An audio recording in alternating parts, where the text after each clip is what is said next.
Buod ng Kabanata 61, Pagtakas hanggang Lawa. Habang mabilis na sumasagwan si Elias, sinabi niya kay Ibarra na itatago siya sa bahay ng isang kaibigan sa Mandaluyong. Ang salapi ni Ibarra na tinago niya ay sa may puno ng balite sa libingan ng ninuno nito ay kanyang ibabalik upang may magamit si Ibarra sa pagpunta nito sa ibang bansa. Nasa ibang lupain daw ang katiwasayan ni Ibarra at hindi nagbabagay na manirahan sa Pilipinas. Dahil ang buhay niya ay hindi nilaan sa kahirapan, inalok ni Ibarra na magsama na lang sila ni Elias, tutal pareho na sila ng kapalaran at magturingan na parang magkapatid, pero tumanggi si Elias. Nang mapadaan sila sa tapat ng palasyo, napansin nilang nagkakagulo ang mga bantay. Pinadapang mabuti ni Elias si Ibarra at tinakpan ng maraming damo. Nang mapadaan sila sa tapat ng polvorista, sila'y pinatigil at tinanong ng bantay si Elias kung saan ito nanggaling. Pinaliwanag ni Elias na siya'y galing ng Maynila at rarasyonan niya ng damo ang hukom at ang kura. Kumbinsido ang bantay sa paliwanag ni Elias kaya pinatuloy niya ito sa pagsasagwan at pinagbilinan na huwag magpapasakay sa bangka sapagkat katatakas lamang ng isang bilanggo. Kung mahuli raw ito ni Elias, siya ay bibigyan ng gantimpala. Inilarawan ng bantay ang bilanggong tinutukoy ay nakalebita at mahusay magsalita ng Kastila. Nagpatuloy sa pagsasagwan si Elias. Lumihis sila ng landas, pumasok sila sa may ilog biyatang inawit ni Balagtas upang akalaing siya ay taga Peña Francia. Tinapon ni Elias mga damo sa pampang, kinuha ang isang mahabang kawayan at ilang bayong at sumigil sa pagsagwan. Nagkwentuhan muli sina Elias at Ibarra, nakalabas na sila sa ilog Pasig at nakarating sa may Santa Ana. Napadaan sila sa tapat ng bahay bakasyonan ng mga Huwesitas kaya hindi maiwasang manariwa sa isip ni Elias ang masasayang araw na tinamasa niya. May magulang, kapatid at magandang kinabukasan, namuhay ng masagana at mapayapa. Sumapit sila sa malapad na bato at nang makitang inaantok na bantay na wala siyang kasama at mahihingi, pinaraan niya si Elias. Umaga nang sapitin nila ang lawa, pero sa di kalayuan nabanagan nila ang isang palwa na mga sibil na papalapit sa kanila. Pinaiga ni Elias si Ibarra at tinakpan niya ito ng bayong. Nahalata ni Elias na inahadlangan sila sa baybayin. Kaya sumagwan ito patungo sa may binangonan, ngunit nagbago rin ang direksyon ang palwa. Tinawag sila, inisip ni Elias na magbalik sa bunganga ng ilog Pasig. Nakuro ni Elias na napagtatalikupan sila at walang kalaban-laban. Isa pa wala silang dala ni isamang sandata. Mabilis na naghubad ng damit si Elias. Sinabi niya kay Ibarra na magkita na lamang sila sa Noche Buena sa libingan ng nono ni Ibarra. Tumayo si Elias at tumalon sabay sikad sa bangka. Ang atensyon ng mga sibil sa palwa ay nakasakay sa bangka ay natuon kay Elias. Pinaulanan nila ng punglo ang lugar na pinagtalunan nito. Pag lumitaw si Elias, pinapuputukan ito. Nang may 50 pa na lamang ang layo ni Elias sa may pampang, na hapon na ang humahabol sa kanya sa kasasagwan. Makalipas ng 3 oras ay umalis na ang mga sibil sapagkat napansin nilang may bahid ng dugo sa tubig ng baybayin ng pampang.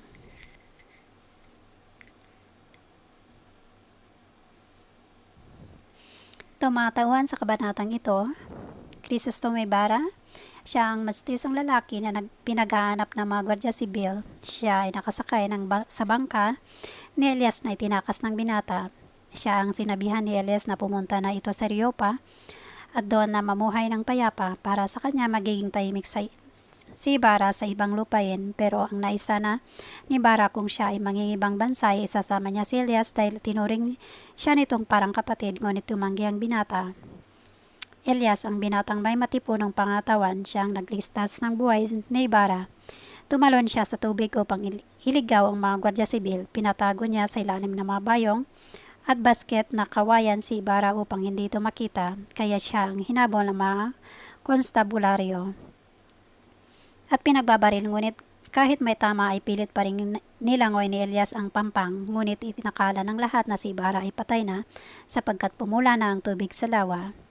Gwardiya Sibil ang nagtanong kay Elias kung may nakakita siya ng lalaking mistiso at inutusan siya na ikalat na kung sino man daw ang makakita sa lalaking ito ay may nakalaang pabuya. Konstabularyo ang humabol kina Elias ay namaril sa kanila sa lawa, kaya nagpasya si Elias na pataguin na si Ibarra sa ilalim ng mabayong nakawayan at naghubad ito ng damit na tumalon sa tubig upang iligaw mga konstabularyo. Ang isa sa mga konstabularyo ay tuwang-tuwa nang matamaan niya ang inakala nilang si Ibarra. Nagsigawan sila at nagdiwang sapagkat patay na ang pinaniwalawan nilang pilibusterong si Ibarra.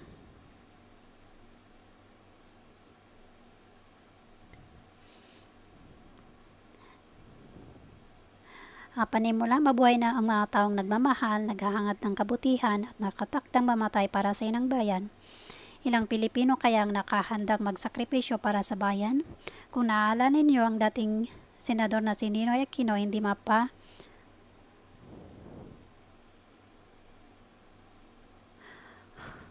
sa kabanatang ito, makikita mo kung paano tinulungan ni Elias si Ibarra ng buong katapatan. Itinakas si Ibarra sa bilangguan at sila ay namangka upang mailayo niya ito sa mga tumutugis sa kanya. Inalok ni Ibarra si Elias na sumama sa kanya sa Espanya at doon manirahan, mamuhay parang magkapatid. Nagawa niyang iniligtas si Ibarra para sa kapakanan ng bayan sapagkat naniniwala siya na malaki ang magagawa ni Ibarra. Nakita niya kay Ibarra ang pagmamalasakit at pagnanasa na gumawa ng kabutihan para sa bayan. Tumalon si Elias sa mga Gwardiya Sibil dahil sa kanyang pag-aakala na tumalon sa bangka si Crisostomo Ibarra.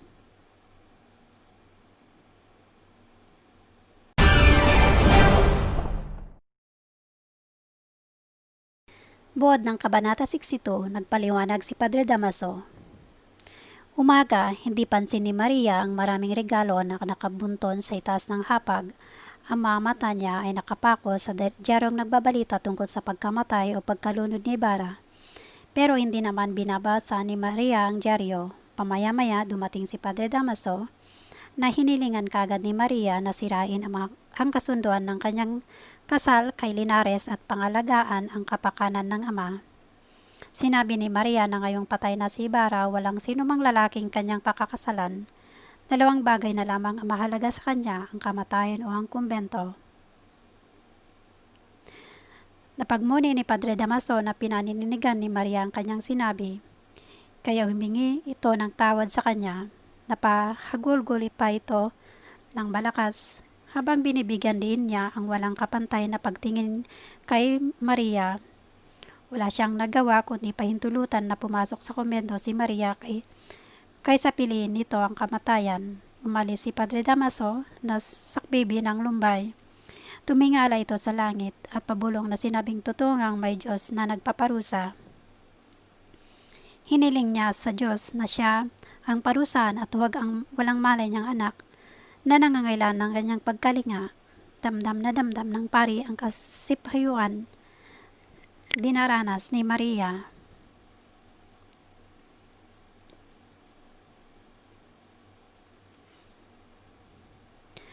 Tumatawan sa kabanatang ito ng Kabanata 62. Si Maria, ang kabanatang ito ay kasalukuyang nasa loob ng kumbento. Doon ay dinalaw siya ni Padre Damaso na kanyang hinilingan na sirain ang kasunduan ng kanyang pakikipag-isang dibdib kay Linares at pangalagaan ang kapakanan ng kanyang amang si Kapitan Tiago. Si Crisostomo Ibarra ay binalita na namatay sa pagkalunod sa lawas sa kabanatang ito. Ito ang nagtulak kay Maria Clara na magpasyang pumasok sa kumbento, labis namang dinamdam ni Padre Damaso. Si Padre Damaso ang paunahing tauhan sa kabanatang ito. Sa kabanatang ito ay may hihinuha na siyang tunay na ama ni Maria Clara sapagkat wala siyang ibang nais kundi ang kabutihan ng dalaga. Kung siya ang masusunod ay hindi niya nais na pumasok ito sa kumbento, kaya naman labis niya itong dinamdam. Damarin niya ang labis na kalungkot na bumabalot sa dalaga. Si Linares, ang binatang pinagkasundo ni Padre Damaso at Kapitan Tiago na ipakasal kay Maria Clara matapos na si Ibarra ay mabalitang namatay sa lawa. Siya ay pamangkin ni Don Tiburcio na nagpapanggap na manggagamot ng bayan ng San Diego. Ito ang mga aral sa kabanatang ito. Ito ay tungkol sa pag-ibig. Tiyak na hindi mo kayang libangin ang iyong sarili sa mga magagandang bagay sa mundo, lalo na kapag alam mo na nasa panganib ang iyong pinamahal. Ang nag-iinagpis na puso ay di nagkakakilala ng anumang uri ng kagandahan sa mundo.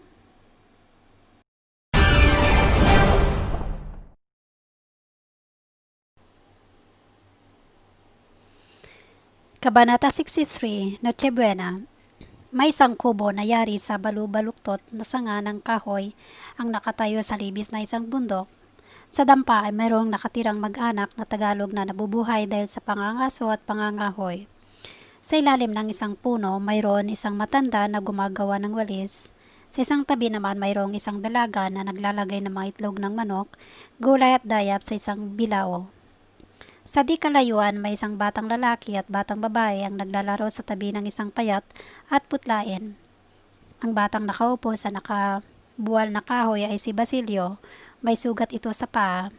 Inaaliw siya ng dalawang batang naglalaro. Nagutusan ng matanda ang apong dalaga na ipagbili ang mga nagawang walis. Sinabi niya kay Basilio na may 2 buwan na ang nakakaraan nang ito ay kanilang matagpuang sugatan at kalingain pagkatapos.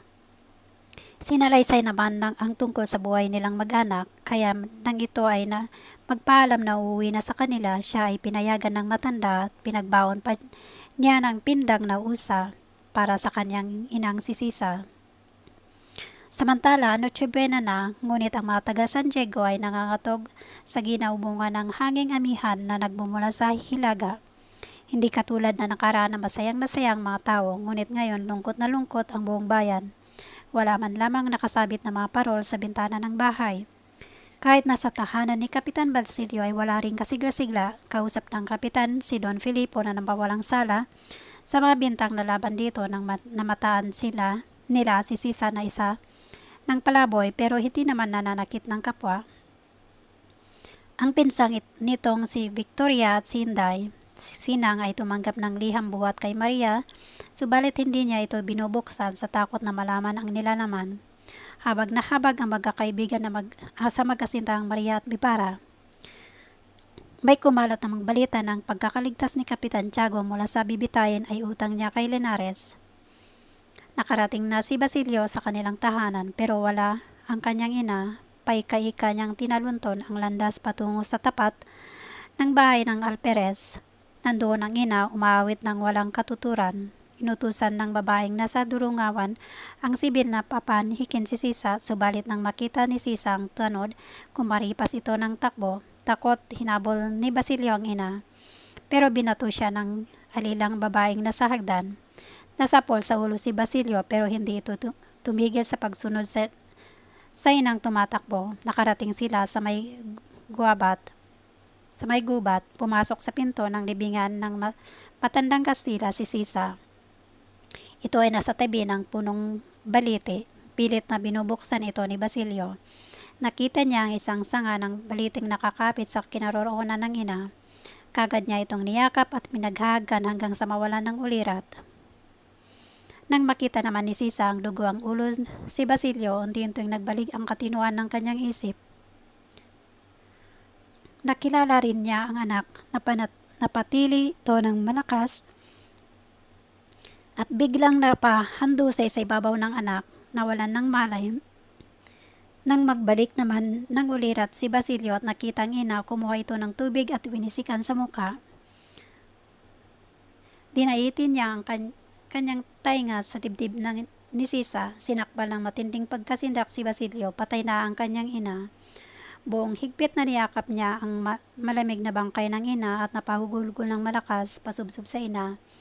Nang mag-apat siya ng ulo, nakita niya ang taong isang nagmamasid sa kanya. Tumango si Basilio nang tanungin siya ng tao kung anak siya ng namatay. Hinang-hina ang lalaking sugatan, hindi niyan matutulungan si Basilio na mailibing si Sisa. Sa halip pinagbilinan niya si Basilio na mag-ipon ng maraming tuyong kahoy at ibunton sa bangkay ng kanyang ina at pagkaraan sila ay silaban hanggang sa maging abo ang kanilang katawan. Tinagubilin ng lalaki kay Basilio ang malaking kayamanan na nakabaon sa may puno ng balite. Kay Basilio na raw ito kung walang ibang dumating na tao upang gamitin niya sa pag-aaral.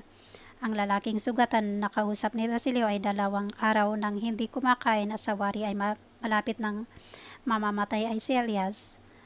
At lumakad na si Basilio upang manguha ng panggatong. Si Elias ay tumanaw naman sa dakong silangan at nagwikang higit pa sa isang dalangin. Siya ay babawian ng buhay nang di nakikita ang pagbubukang liwayway ng kanyang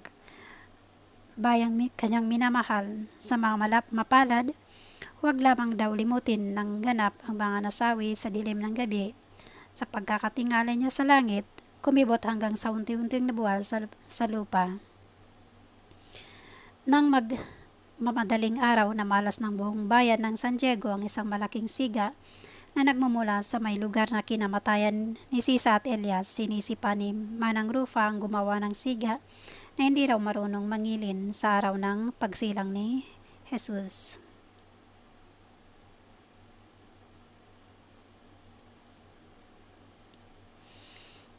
Ito ang mga aral sa kabanatang ito. Pinili ni Rizal na tapusin ang istorya ng kanyang nobela sa araw ng Pasko o Kaarawan ni Kristo. Tila inaasahan ang pagdating ng isang tagapagligtas na hango sa kanyang bayan upang makaalis sa kamay ng mga dayuhan. Sa huling pananalita ni Elias, umaasya sa nasa kakamting kalayaan. Mamamatay ako nang hindi nakikita ang pagbubukang liwayway sa aking bayan. Kayong makamamalas sa kaniya, batiin ninyo siya. At huwag limutin ang mga nalugbog sa dilim ng gabi. Maaaring meron pagbabago sa bayan, ngunit ito ay pagpapalit lamang ng mga nasa katungkulan. Pero ang pamamalakad at mga kasakiman ay nandoon pa rin.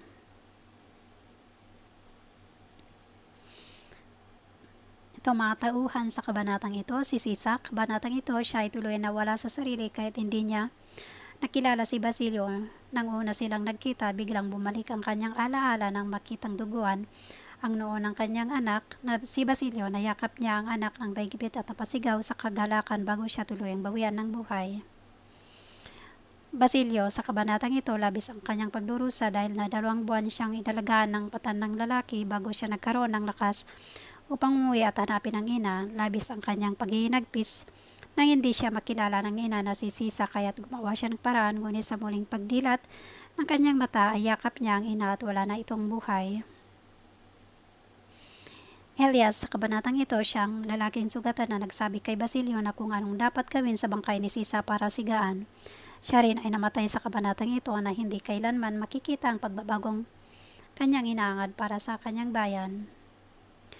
Manang Rufa, ang kabanatang ito, nasabi niyang ang gumawa ng siga hindi raw marunong mangilin sa araw ng pagsilang ni Jesus. Sinang Victoria at Inday, sa kabanatang ito, nag-uusap sila tungkol sa kasal ni Maria Clara at pagligtas ni Linares kay Kapitan Tiago.